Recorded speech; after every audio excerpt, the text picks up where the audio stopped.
आप थोड़ा अपने दिल में रहम पैदा कीजिए, आप ज़मीर को अपने झंझोड़ें, हमारे लोगों को रेस्क्यू कीजिए। आप राशन ना दें, आप मेडिसिन ना दें, आप इनका इलाज मुआवजा ना करें, हालांकि वो आपकी अव्वलीन ज़िम्मेदारी है, अव्वलीन आपकी ज़िम्मेदारी है। लेकिन इसके बावजूद भी हम सिर्फ ये कहते हैं, आप सिर्फ हमारे लोगों को रेस्क्यू कीजिए कि हमारे वसाइल हेलीकॉप्टर ख़रीदने के नहीं हैं, ना कोई जेट तैयारा।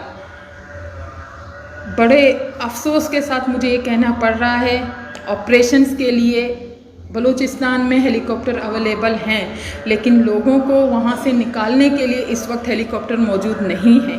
शहबाज शरीफ साहब, आप फॉर्मेलिटी तो आपने पूरी कर ली, आपने हवाई दौरा कर दिया बलूचिस्तान का। अगर उस हेलीकॉप्टर से आप उतरने के बाद इस हेलीकॉप्टर को ज़रा लोगों के रेस्क्यू के लिए भेज देते तो कौन सी क़यामत बर्पा हो जाती आपके पास, या आपके इस्लामाबाद में, या आपके कौमी ख़जाने में कोई कमी आ जाती।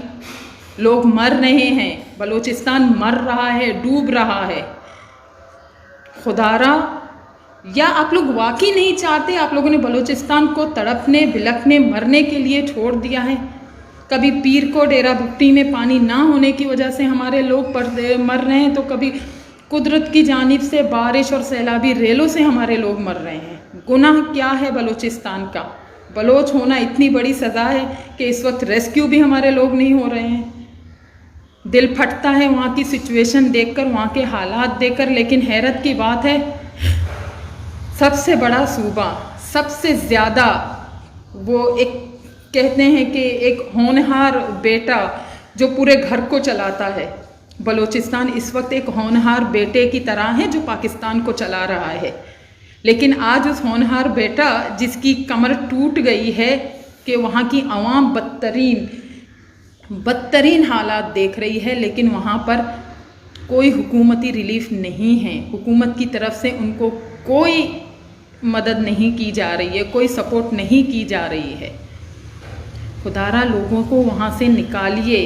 हुकूमत बलूचिस्तान, हुकूमत पाकिस्तान, इस्लामाबाद में बैठे हुए लोगों, रात के 12 बजे अदालतों को खोलने वाले हूँ। खुदारा, दिन के 12 बजे हमारे लोगों के लिए एक हेलीकॉप्टर तो भेज दीजिए, हम इनको रेस्क्यू करें। हो सके मैं आप सबसे दरख्वास्त करती हूँ कि इस पैगाम को जितना ज़्यादा हो सके आप आगे भेजें।